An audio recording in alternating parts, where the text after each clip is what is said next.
तरह मारो। हेलो, रास्ते के बीच गाड़ियां लगाकर गप्पे मार रहे हो? हटाओ।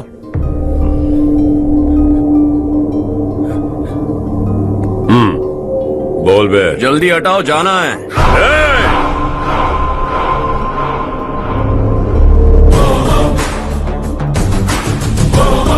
तू यहां कैसे बे?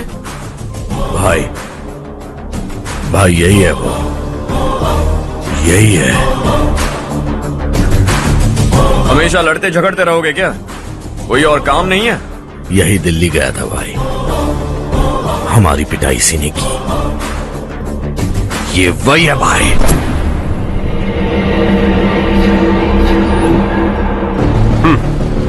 एक ही जगह पर दोनों शिकार एक साथ, मजा आएगा। तो तू है मिनिस्टर का बेटा? दिल्ली जाकर तेरे बाप को समझाने की कोशिश की थी मैंने, फिर भी उसने इन गधों को भेजा। इन्हें भी एक बार समझाया था, पर लगता है एक एक को सेपरेटली समझाना पड़ेगा। कुछ जरूरी काम से मुझे गांव जाना है। इज्जत से अपनी अपनी गाड़ियां हटा लो। गाड़ी छोड़, तुझे इस दुनिया से हटाऊंगा। बस में सब रुके हुए हैं, तुम सबको जल्दी निपटाना पड़ेगा। आ जाओ आ जाओ आ जाओ आ जाओ आ जाओ।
अपने बाप को समझा दे, वरना उसका भी यही हाल करूंगा।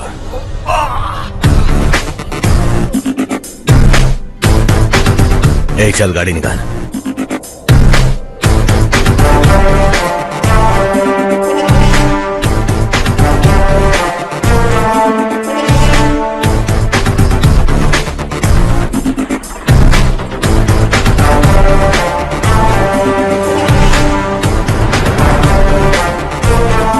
चलो चलो।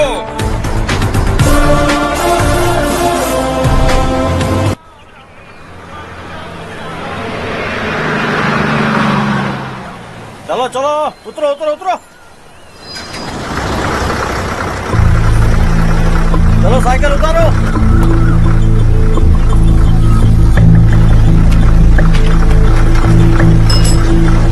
हाँ चलो चलो।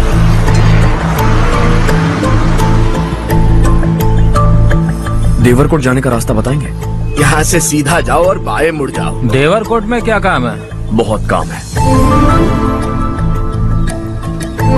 लगता है अब तेरे हिसाब में गड़बड़ होगी। सही कहा। हमेशा गांव से लोगों को जाते हुए देखा है, कितने दिनों बाद आज पहली बार किसी को गांव में आते हुए देखा। ऐसे ही लोग अगर गांव में आते रहे तो मेरे दिल को बहुत सुकून मिलेगा। है देश ये तेरा है, धरती ये तेरी है, साथ दे रही गले से लगा। ये धरती तेरी माता अपनी बुलाए तुझे गले से। है सुनहरी राहें बिछा दी है, सपने को दे आका प्यार बड़ा, ये मौका है गवाना नहीं, तू कदम बढ़ा। तू बड़े दिल वाला, तू बड़े दिल वाला, तू बड़े दिल वाला, तू बड़े दिल वाला, तू बड़े दिल वाला, तू बड़े दिल वाला, तू बड़े दिल वाला, तू बड़े दिल वाला।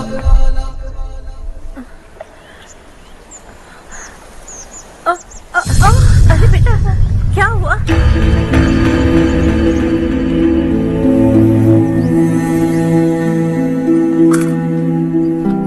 क्या हुआ बेटा?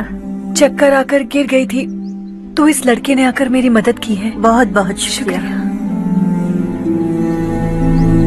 इतनी दूर पानी लाने के लिए घर का कोई आदमी क्यों नहीं जाता? इस घर का इकलौता मर्द मैं ही हूँ साहब। मेरा एक बेटा फौज में शहीद हो गया। सरकार की तरफ से जो पैसे मिले उससे ये जमीन खरीदी हमने। अब इसी से हमारी गुजर बसर होती है। इन हालातों में जीना बहुत मुश्किल है साहब।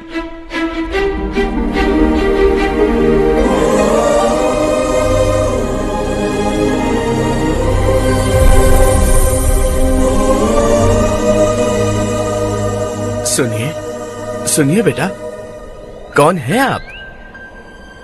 यहाँ किसी काम से आया हूँ। कहाँ रहूँ कुछ समझ में नहीं आ रहा। यहाँ आसपास कोई लॉज वगैरह है? ऐसे इलाके में तुम्हें लॉज कहाँ मिलेगा बेटा? इस गांव में नारायण राव नाम का एक आदमी रहता है। बड़ा ही नेक दिल आदमी है। बाहर से जो आता है वो उसे अपने घर में रख लेता है। मैं तुम्हें वहाँ ले चलता हूँ बेटा। सुनो, हाँ ये 2 बोरियां उस तरफ और 2 बोरियां इस तरफ रख दो। हाँ ठीक है। सुबह राजू का फोन आया था। लड़के वालों को दिखाने के लिए बिटिया की कुछ तस्वीरें चाहिए। वहाँ अच्छे रिश्ते मिल सकते हैं। पर मुझे तो आज खेतों में दवाई डालने जाना है। हाँ हाँ, जैसे तुम्हारा बहुत बड़ा खेत है। तुम्हारे खेतों में सोना उगता है क्या? तुम अपनी ये बकवास बंद करोगी? देखो मेरी बात सुनो, खेत का काम मैं संभाल लूंगा। तुम बच्ची को लेकर आराम से शहर जाओ। नारायण राव, ये लड़का गांव में कुछ काम से आया था। जगह ना मिलने पर मंदिर के बाहर सो गया था। ये नारायण राव जी हैं। तुम कौन हो बेटा और इस गांव में क्या काम है? मेरा नाम हर्षवर्धन है। मैं कुछ गाँव पर रिसर्च कर रहा हूँ।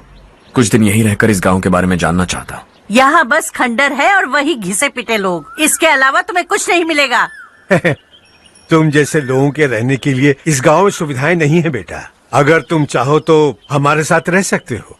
सुना है इस घर में कोई नहीं रहता। अगर दिक्कत ना हो तो मैं यहीं रह जाऊँ। उस घर की सफाई सालों से नहीं हुई है। तुम वहाँ नहीं रह पाओगे। तुम यहीं रहो बेटा। वहाँ रहूंगा तो अच्छा होगा।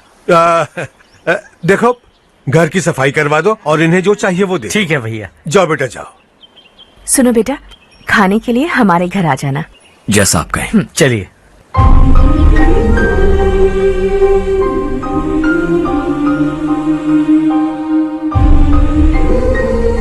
ये भैया के करीबी दोस्त का घर है। वो 25 साल पहले शहर जाकर वहीं बस गया। तब से ये घर खाली पड़ा है। आप उस कमरे में रह सकते हैं। अगर कुछ भी चाहिए हो तो मुझे बता देना। जी जरूर। हाँ, हमारा एक दूर का रिश्तेदार है। वो नालायक है और यहीं रहता है। अगर आपको थोड़ा भी तंग किया तो आकर मुझे बता देना। चलिए चलता हूँ। ओह अच्छा, तो तुम मेरे साथ इस घर को शेयर करने वाले हो। आई एम राजा रत्नम। उन्होंने तो कुछ और ही कहा था। मैं अच्छी तरह से जानता हूँ कि उन्होंने मेरे बारे में क्या कहा होगा। जानते हो मैं क्या काम करता हूँ? आप ही बताइए, क्या काम करते हैं आप? जीने के लिए काम करना जरूरी है क्या? मैंने तो ऐसे ही पूछा। हाँ हाँ। फैमिली नहीं है? फैमिली नहीं तो क्या बेकार हूँ मैं? नालायक बोलकर इज्जत का कचरा कर दिया। पहले जाकर उससे निपटता हूँ।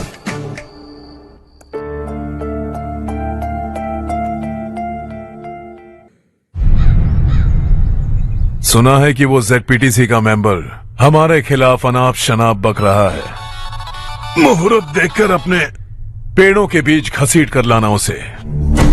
हाँ बोलिए भैया। हमारी पॉलिटिकल सिचुएशन बिल्कुल भी ठीक नहीं है। हमारी वजह से जिले में बहुत सारी दिक्कतें आ रही है, जिससे हाई कमांड भी मुझसे नाराज है। अगर ऐसा ही चलता रहा तो मेरी कुर्सी मुझसे छिन जाएगी। अगले चुनाव में भी कोई उम्मीद नजर नहीं आती। इस हालात को सुधारने के लिए हमें कोई न कोई नेक काम करना ही होगा, समझे? नेक काम करने की कोई जरूरत नहीं है भैया। कोई क्या उखाड़ लेगा? हाँ, ऐसे टाइम पर रिस्क नहीं लेते। अब लगता है मुझे ही कुछ करना होगा। भाई साहब बौखला गए, कुछ करने के लिए कह रहे हैं। नहीं करूंगा, जो भी होगा देख लेंगे।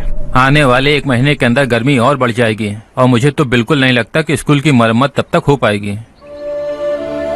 मुझे भी ऐसा ही लग रहा है भाईजान। हमारे गांव के साथ साथ हमने आसपास के गांव से भी चंदा इकट्ठा किया है, शायद उससे कुछ मदद मिल जाए। बगल के गांव में गेहूं का गोदाम खाली है भैया, उन्हें पूछकर इस साल बच्चों की पढ़ाई वहीं करवाएं तो कैसा रहेगा? स्कूल की नई बिल्डिंग बनाने के लिए कितना खर्चा होगा? हमें पैसे नहीं चाहिए बेटा।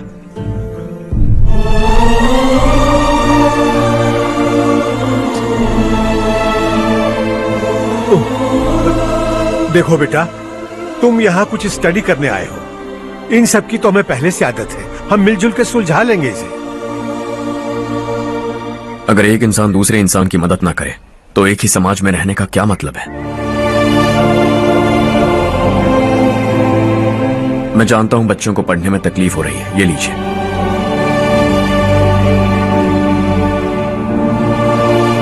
तुम इसी गांव में क्यों आए हो बेटा? कोई खास गांव नहीं सोचा था, बस कोई छोटा गांव ढूंढ रहा था। मेरा एक दोस्त है रमेश, शायद आपका रिश्तेदार है, उसने ये गांव बताया तो मैं आ गया। अब तक तो मैं रमेश बाबू को बेवकूफ समझता आ रहा था, लेकिन रमेश बाबू को हमारी कितनी फिक्र है। उसे फोन करो और कहो कि जल्दी गांव आ जाए। ठीक है भैया। उसे देखे बहुत दिन हो गए हैं ना।